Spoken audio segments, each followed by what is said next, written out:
세종대왕이 32년 재위 기간 동안 가장 중요하게 여긴 것이 바로 소통이었습니다.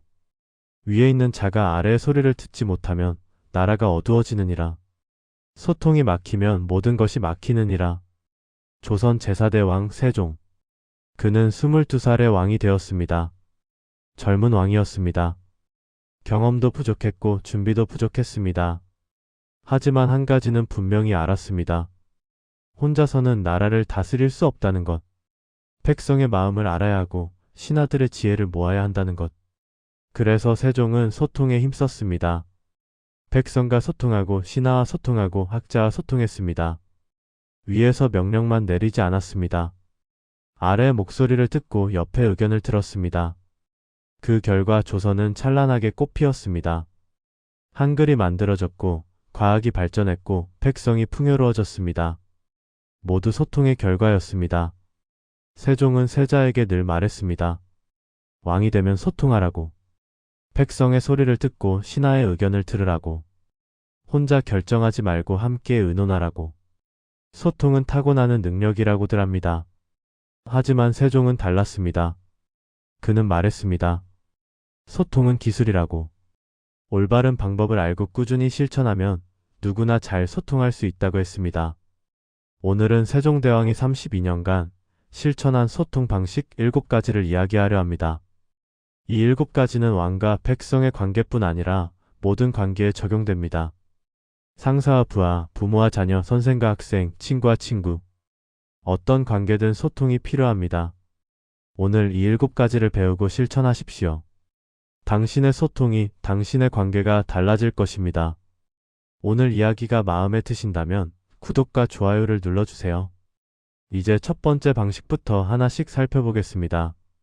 첫 번째 신문고로 백성의 목소리를 듣는다. 백성의 억울함을 풀어주지 못하면 왕이 아니니라. 백성이 직접 말할 수 있는 길을 열어라. 세종대왕이 가장 먼저 실천한 소통 방식이 바로 이것이었습니다. 세종은 궁궐 앞에 신문고를 두었습니다. 백성이 억울한 일을 당하면 북을 치게 했습니다. 북소리가 들리면 왕이 직접 들었습니다. 신분이 낮든 높든 양반이든 백성이든 누구나 왕에게 직접 말할 수 있었습니다. 진정한 소통은 문을 여는 것입니다. 문이 닫혀 있으면 아무리 외쳐도 들리지 않습니다. 하지만 문을 열면 작은 소리도 들립니다. 물기를 막으면 썩지만 물기를 열면 흐릅니다. 소통도 마찬가지입니다. 길을 열어야 말이 통합니다. 세종은 백성에게로 가는 길을 열었습니다. 세종은 신하들에게 말했습니다. 백성이 나에게 말하지 못하면 나도 백성을 알 수 없다고. 아무리 높은 벼슬의 신하가 보고해도 백성의 진짜 목소리는 아니다. 백성이 직접 말할 수 있어야 한다고 했습니다. 신문고 덕분에 많은 억울함이 해결되었습니다. 관리의 횡포로 고통받던 백성이 구제되었고 억울한 형벌을 받은 사람이 풀려났고 불공평한 세금이 바로잡혔습니다. 백성의 목소리가 정책을 바꾸었습니다. 신하들은 반대했습니다. 천한 백성이 어떻게 왕에게 직접 말하느냐고. 질서가 무너진다고. 하지만 세종은 고집했습니다. 왕은 백성을 위해 존재하는데 백성의 말을 듣지 못하면 어떻게 백성을 위할 수 있느냐고 반문했습니다. 소통의 길을 연 것입니다. 그 길로 진실이 들어왔습니다. 문을 여는 것이 소통의 시작입니다. 세종은 말했습니다. 백성의 목소리를 듣는 길을 열어라고. 문이 열려 있어야 소통이 시작된다고 했습니다. 두 번째, 현장을 직접 방문한다. 궁에만 있으면 백성의 삶을 모르느니라.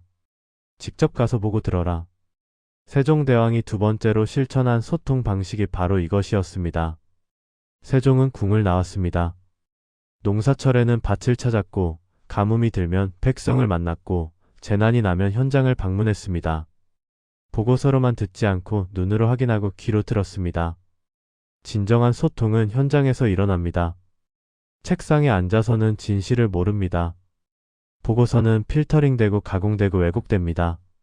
하지만 현장에서는 날 것의 진실을 봅니다. 우물 안개구리는 하늘이 우물만 하다고 생각합니다. 밖으로 나와야 진짜 하늘을 봅니다. 세종은 궁을 벗어나 백성 곁으로 갔습니다. 세종은 신하들에게 말했습니다. 보고만 듣지 말고 직접 가보라고. 현장에 가면 보고서에 없는 것이 보인다. 백성의 표정, 백성의 목소리, 백성의 생활. 그것이 진짜 백성의 모습이라고 했습니다. 현장 방문 덕분에 세종은 백성의 실상을 알았습니다. 어떤 정책이 좋고 나쁜지, 무엇이 필요한지 직접 확인했습니다. 그래서 정책이 현실적이었습니다. 백성의 삶을 개선했습니다. 한 번은 가뭄이 심했습니다. 신하들이 보고했습니다. 피해가 크다고. 하지만 세종은 직접 가보았습니다. 보고보다 훨씬 심각했습니다. 백성이 풀뿌리를 캐먹고 있었습니다. 세종은 눈물을 흘렸습니다. 그리고 즉시 구호를 명했습니다. 현장에서 본 진실이 정책을 바꾼 것입니다. 현장에 진실이 있고 진실의 소통이 있습니다. 세종은 말했습니다. 현장을 직접 방문하라고. 거기에 진짜 목소리가 있다고 했습니다. 세 번째, 백성의 언어로 말한다. 어려운 말로 하면 백성이 알아듣지 못하느니라. 쉬운 말로 해야 소통이니라. 세종대왕이 세 번째로 실천한 소통 방식이 바로 이것이었습니다. 세종은 한글을 만들었습니다. 백성도 읽고 쓸 수 있는 글자를 만들었습니다. 어려운 한자가 아니라 쉬운 우리 글자를 만들었습니다. 그래야 백성과 소통할 수 있다고 믿었습니다. 진정한 소통은 상대의 언어로 말하는 것입니다. 아무리 좋은 말도 알아듣지 못하면 소용없습니다. 씨앗이 좋아도 땅이 받아들이지 못하면 싹이 트지 않습니다. 상대가 이해할 수 있는 말로 해야 마음에 전해집니다. 세종은 백성의 눈높이로 내려갔습니다. 세종은 한글 창제 이유를 이렇게 밝혔습니다. 나란 말이 중국과 달라 한자로는 서로 통하지 못한다고. 어리석은 백성이 말하고자 하는 바가 있어도 제 뜻을 펴지 못하는 이가 많다. 내가 이를 불쌍히 여겨 새로 28글자를 만들었다고 했습니다. 한글 덕분에 백성도 글을 배웠습니다. 억울한 일을 글로 호소할 수 있었고 왕의 명령을 직접 읽을 수 있었고 소통의 길이 활짝 열렸습니다. 글자가 소통을 만든 것입니다. 신하들이 극렬히 반대했습니다. 중국 글자를 버리고 어찌 새 글자를 만드느냐고. 오랑캐 같다고. 하지만 세종은 물러서지 않았습니다. 한자는 양반의 글자이고 한글은 백성의 글자라고 했습니다. 백성과 소통하려면 백성의 글자가 필요하다고 했습니다. 상대의 언어로 말하는 것이 진짜 소통입니다. 상대의 언어가 마음을 엽니다. 세종은 말했습니다. 백성의 언어로 말하라고. 어려운 말이 아니라 쉬운 말로 소통하라고 했습니다. 여기까지 세 가지를 살펴봤습니다. 신문고를 두고 현장을 방문하고 백성의 언어로 말하는 것. 백성과 소통하는 방법입니다. 이제 신하와 소통하는 4가지 방법을 살펴보겠습니다. 네 번째, 매일 경연으로 토론한다. 혼자 생각하면 한계가 있으되 함께 토론하면 지혜가 모이느니라. 세종대왕이 네 번째로 실천한 소통 방식이 바로 이것이었습니다. 세종은 매일 경연을 열었습니다. 신하들과 함께 책을 읽고 토론하고 의견을 나눴습니다. 아침 경연, 낮 경연, 저녁 경연. 하루에 3번씩 열었습니다. 아무리 바빠도 빠지지 않았습니다. 진정한 소통은 대화입니다. 일방적으로 말하는 것이 아니라 주고받는 것입니다. 물이 흐르려면 강물이 바다로 가고 바닷물이 증발해 비가 되어 다시 강으로 와야 합니다. 순환입니다. 소통도 마찬가지입니다. 말하고 듣고 듣고 말하고. 그 과정에서 이해가 깊어집니다. 세종은 매일 대화했습니다. 세종은 신하들에게 말했습니다. 경연은 왕을 가르치는 자리다라고. 너희가 나를 가르치고 나도 너희에게서 배운다. 함께 토론하면서 서로 성장한다. 이것이 진짜 소통이라고 했습니다. 매일 경연을 한 덕분에 세종과 신하들은 생각을 공유했습니다. 왕이 무엇을 생각하는지, 신하들은 무엇을 고민하는지 서로 알았습니다. 그래서 정책을 만들 때 이견이 적었습니다. 이미 충분히 논의했기 때문입니다. 세종은 경연을 좋아했습니다. 신하들과 책을 읽으며 토론하는 것을 즐거워했습니다. 어떤 날은 5시간씩 토론했습니다. 밥 먹는 시간도 아까워했습니다. 그만큼 대화를 중요하게 여긴 것입니다. 매일매일 쌓인 대화가 깊은 이해를 만들었습니다. 그것이 훌륭한 정치의 바탕이 되었습니다. 매일의 대화가 깊은 소통을 만듭니다. 세종은 말했습니다. 매일 토론하라고. 꾸준한 대화가 진정한 소통을 만든다고 했습니다. 다섯 번째, 반대의 의견도 경청한다. 나와 같은 의견만 듣는 자는 진실을 모르느니라. 반대 의견에 진리가 있느니라. 세종대왕이 다섯 번째로 실천한 소통 방식이 바로 이것이었습니다. 세종은 반대 의견을 환영했습니다. 신하들이 왕의 결정에 반대해도 화내지 않았습니다. 오히려 끝까지 들었습니다. 왜 반대하는지, 무엇이 문제인지 물었습니다. 반대하는 신하를 벌하지 않고 오히려 칭찬했습니다. 진정한 소통은 다름을 인정하는 것입니다. 나와 같은 의견만 들으면 편하지만 성장하지 못합니다. 거울만 보면 자기 얼굴만 보이지만 창문을 보면 세상이 보입니다. 반대 의견은 창문입니다. 다른 관점을 보게 합니다. 세종은 그것을 알았습니다. 세종은 신하들에게 말했습니다. 내 생각이 틀릴 수 있다고. 너희가 반대한다면 그럴 만한 이유가 있을 것이다. 그 이유를 듣고 싶다. 두려워 말고 솔직하게 말하라. 반대 의견이 나를 현명하게 만든다고 했습니다. 반대 의견을 경청한 덕분에 세종은 더 나은 결정을 내렸습니다. 한글 창제 때도 반대 의견을 충분히 들었습니다. 그 과정에서 문제점을 발견하고 보완했습니다. 반대가 완성도를 높인 것입니다. 최만리 같은 신하는 한글 창제를 극렬히 반대했습니다. 세종에게 상소를 올려 중국이 비웃을 것이라고, 오랑캐 글자 같다고, 양반들이 반발할 것이라고 했습니다. 다른 왕이었다면 벌했을 것입니다. 하지만 세종은 끝까지 들었습니다. 그리고 하나하나 탑했습니다. 화내지 않고 설득했습니다. 그것이 진짜 소통입니다. 반대 의견이 결정을 단단하게 만듭니다. 세종은 말했습니다. 반대 의견도 경청하라고. 다름이 당신을 성장시킨다고 했습니다. 여섯 번째, 밤을 새워서라도 충분히 논의한다. 성급한 결정은 후회를 만드느니라. 충분히 논의해야 하느니라. 세종대왕이 여섯 번째로 실천한 소통 방식이 바로 이것이었습니다. 세종은 중요한 일은 밤을 새워 토론했습니다. 신하들과 궁궐에서 밤새 의논했습니다. 한 번에 결정하지 않았습니다. 며칠, 몇 달, 때로는 몇 년을 논의했습니다. 충분히 이야기하고 충분히 듣고 모두가 납득할 때까지 계속했습니다. 진정한 소통은 시간이 필요합니다. 성급하게 결론 내리면 표면만 보고 속을 놓칩니다.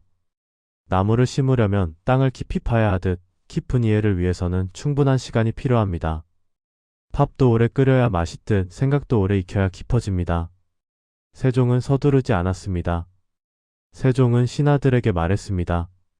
급하게 정하지 말라고. 충분히 이야기하라. 모든 관점을 들어라. 모든 가능성을 논의하라. 시간이 오래 걸려도 상관없다. 제대로 된 결정이 중요하다고 했습니다.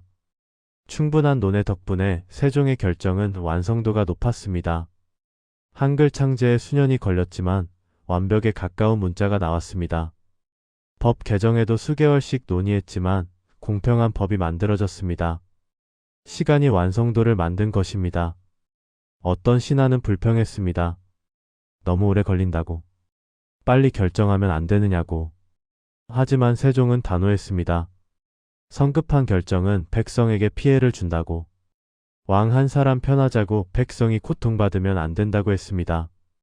그래서 밤을 새워서라도 충분히 논의했습니다. 그 정성이 훌륭한 정치를 만들었습니다. 충분한 시간이 깊은 이해를 만듭니다. 세종은 말했습니다. 충분히 논의하라고. 서두르지 말고 깊이 이야기하라고 했습니다. 일곱 번째, 결정 후에도 설명하고 설득한다. 결정했다고 끝이 아니니라. 설명하고 설득해야 하느니라. 세종대왕이 마지막으로 실천한 소통 방식이 바로 이것이었습니다.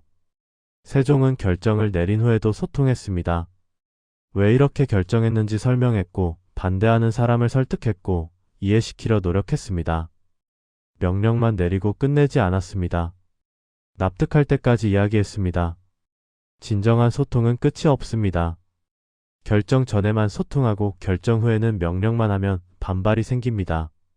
씨를 뿌렸다고 끝이 아니라 물을 주고 돌봐야 싹이 트듯 결정 후에도 계속 소통해야 실행이 됩니다. 세종은 결정 후가 더 중요하다는 것을 알았습니다. 세종은 신하들에게 말했습니다. 명령만 내리지 말라고. 왜 이렇게 했는지 설명하라. 반대하는 사람이 있으면 설득하라. 억지로 시키지 말라. 마음으로 납득해야 제대로 실행된다고 했습니다. 결정 후 소통 덕분에 세종의 정책은 잘 실행되었습니다. 한글을 반포할 때도 왜 필요한지 계속 설명했습니다. 처음에는 반대하던 사람들도 점차 이해했습니다.